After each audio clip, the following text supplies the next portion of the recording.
안녕하세요 여러분, 도쿄뮤직입니다. 어제는 CPI가 발표된 하루였는데요. 여기 보신 바와 같이 헤드라인 CPI는 5.0%를 기록하면서 컨센 대비 낮은 수치가 나왔고요. 콜 CPI의 경우는 5.6%가 나오면서 컨센과 동일한 수치가 나왔습니다.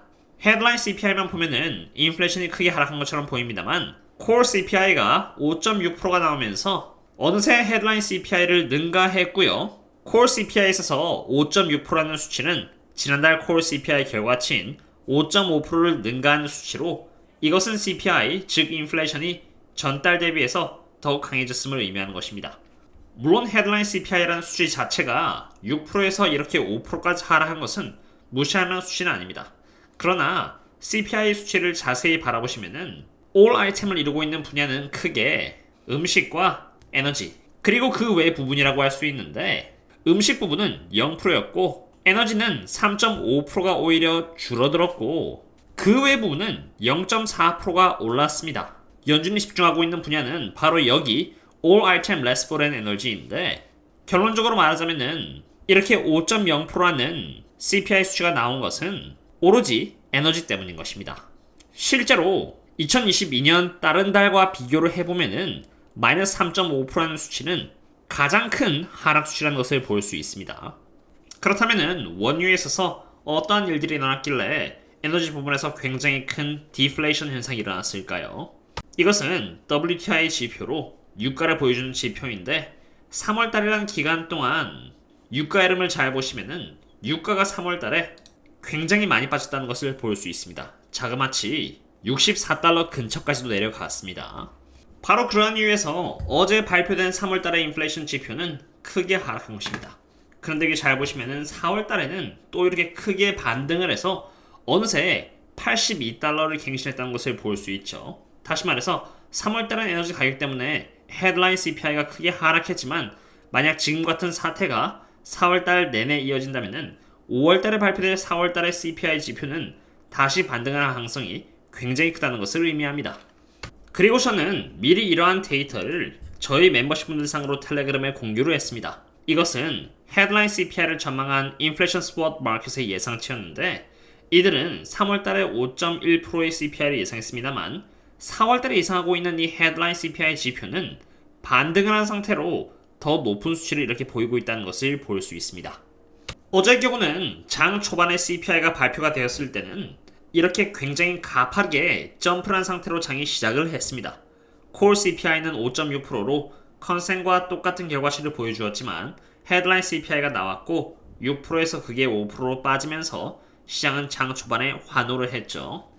콜 CPI가 헤드라인 CPI 결과를 뛰어넘었고 3월달의 콜 CPI가 심지어 2월달을 초과하는 모습을 보여주었는데 장이 환호를 하면은 실질적으로 흔들릴 수는 있겠지만 뭔가 의심을 해봐야 합니다. 저의 경우는 멤버십 분들께 장이 오르는 이유는 그저 헤드라인 CPI가 6%에서 5%를 찍었기 때문이며 5%로 낮은 것은 단기적으로 유가가 하락했기 때문이며 4월달의 헤드라인 CPI는 강해진 유가로 인해서 크게 반등을 할 수 있으니 조심해야 한다고 해석을 드렸고요. 몇 분 지나지 않아서 이렇게 주가는 하락했습니다. 물론 다시 오르긴 했습니다만 연준 Fed Minutes가 공개가 되면서 주가는 다시 한 번 더 크게 이렇게 하락해 주었죠. 저는 멤버십 분들 상으로 텔레그램을 이용하고 있는데요. 이 공간에서만큼은 함께 같은 마음으로 모이신 투자분들이 많은지라 제가 최대한 눈치를 안 보고 스스럼 없이 데이터들을 공유하고 있습니다. 매크로 관련된 데이터인 ISM Service Index나 장단기체 스프레드에 대한 해석 및 다양한 선행 지표를 이용해 앞으로의 전망들을 바라보고 토론함은 물론 차트에 있어서 Rising Wedge 패턴 등의 차트 분석, 그리고 헤지 펀드나 기관들에게 공유되고 있는 내부자 데이터 등 지금까지 약 1092여 개의 데이터 등에 대해서 반복적으로 업데이트를 하고 토론하면서 매크로를 추적하고 각 개별 기업에 대한 분석을 통해서 기관 관점에서도 세심하게 바라보면서 함께 투자를 하면서 투자를 해나가고 있는데요. 저희들과 함께 공부를 하면서 차근차근 투자를 해나가고 싶으시다면 여기 가입을 하신 뒤 커뮤니티 탭에 들어가시면은 텔레그램 링크를 찾아보실 수 있겠습니다. 그리고 방금은 생산자 물가지수인 PPI가 발표가 되었습니다. PPI 파이널 디맨드는 2.7%로 컨센인 3%보다 적게 나왔고요. 콜 PPI는 3.4%를 찍으면서 컨센과 동일한 수치를 보여주었습니다. 이것은 연 기준이었고, 월 기준으로 보시면은 PPI와 Core PPI 모두 이렇게 하락한 것으로 봤을 때 생산자 물가지수 입장에서는 인플레이션이 쿨다운한 것입니다. 참고로 이것은 경기 침체를 볼 때 봐야 하는 지표인데, 여기 하얀색이 바로 18개월 forward 기준에 있어서 10년 국채금리와 2년 국채금리의 차이고, 빨간색이 18개월 forward가 아닌 지금 현재 기준에 있어서 10년 국채금리와 2년 국채금리의 차이입니다. 비록 빨간색 차트는 아직까지 이렇게 마이너스로 플러스로 와주진 않았지만 18개월 forward 기준에서는 이렇게 이미 플러스인 상태로 경기 침체를 선반영하기 시작하였고요. 만약 이러한 수치가 가파르게 올라간다면은 그것은 이렇게 경기 침체를 가속화시켜 줄 수 있습니다. 4월 5일 기준에 있어서 18개월 forward 장단기채는 이렇게 0.27%였습니다만 잡 데이터가 발표되면서 줄어들었고, 다시 PPI가 발표되면서 반등을 하고 있는 상태인데, 만약 반등이 꾸준히 이어지면서 이처럼 0.4%에 가까운 상승을 보여준다면은 주가는 그에 상응하여 이렇게 하락할 수 있는 것이고요. 0.4%가 아니라 이렇게 1%에 가까운 상승률을 보여준다면은 과거 2002년과 2008년 때와 같이 경기 침체를 동반하면서 주가가 매우 크게 빠질 수 있는 것입니다. 그리고 지금의 금의 주가 흐름을 보면은 PPI가 발표가 되고 굉장히 가파르게 금값이 올랐습니다. 이런 움직임이 얼마나 길게 이어질지 모르겠습니다만 적어도 PPI 결과를 보고 돈이 안전 자산을 향해서 흘러갔다는 것을 적어도 단기적으로는 의미하겠습니다. 지금은 정말 쉬운 장은 아닙니다. 이 자료 또한 제가 멤버십 분들께 공유드린 자료로 부동산 부분이 제외된 연준이 집중을 하고 있는 서비스 쪽에서의 인플레이션인데요. Core Service Less Shelter는 5.73%로 여전히 인플레이션은 굉장히 강하다는 것을 보여주고 있는 상태이며, 그 와중에 또 PPI는 하락세를 보여주면서 경기 침체를 방불케 하고 있습니다. 즉 어떠한 상황에서도 주가에는 그렇게 장기적으로는 좋은 상황은 아닌 것입니다. 다만 CPI와 PPI에 있어서 어디가 좀 더 무겁냐라고 물어보신다면은 저는 여전히 CPI가 조금 더 무겁다고 봅니다. PPI를 보시면은 그 변동폭이 굉장히 큽니다. 플러스 1.1%와 같이 굉장히 큰 폭으로 플러스가 됐다가 갑자기 마이너스 0.5%가 되고, 또 플러스 0.4%가 됐다가 마이너스 0.5%가 되고, 다시 0.7%가 됐다가 다시 마이너스 0.5%가 되는 등 굉장히 변동성이 큽니다.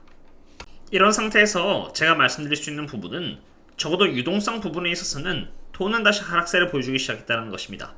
하얀색이 글로벌 리퀴디티이고 파란색이 S&P 500인데, 최근 들어서 이렇게 유동성은 빠졌습니다만 S&P 500은 유동성이 하락세를 전혀 반영하지 않고 있는 상태라는 것입니다. Money Supply Growth는 마이너스 2%로 과거 디프레션이 왔었을 때와 비슷한 수준이고요. 추가로 연준의 Reserve는 최근에 이렇게 큰 폭으로 하락세를 보여주고 있습니다. 이 또한 유동성을 의미하는 것으로, 유동성이 이렇게 빠지면은 오렌지색인 S&P 500 또한 과거 흐름과 같이 지금이든 나중이든 결국은 수렴을 해줄 것으로 보고 있습니다. 그리고 이 차트 또한 제가 멤버십 분들께 종종 전달드리는 분석 중 한 개인데, 참고로 반도체 ETF인 SMH에는 엔비디아가 가장 큰 비중을 차지하고 있고, 이 ETF 또한 최근 들어서 헤드앤숄더의 패턴을 보여주면서 하락의 전조현상을 보여주고 있는 상태입니다. 만약 249달러라는 부분을 지지해주지 못한다면은 헤드앤숄더의 모습과 함께 충분히 235달러까지도 하락할 수 있으므로 장투를 하시는 분들이라면은 적어도 추매는 조심해야 한다고 보고 있습니다. 몇십 동안 제가 몸이 안 좋아서 유튜브 영상을 만들지 못하고 꾸준히 텔레그램에만 업데이트를 했는데, 아무쪼록 매일 업데이트를 빠짐없이 받으시면서 함께 공부를 하고 싶으시다면은 텔레그램을 참고해 주시면 좋을 것 같고요. 다들 조심히 투자를 하셨으면 좋겠습니다. 오늘의 분석은 여기까지 하겠고요. 그럼 다음에 또 다른 분석과 함께 찾아뵙도록 하겠습니다. 그럼 다음에 또 만나요. See you later.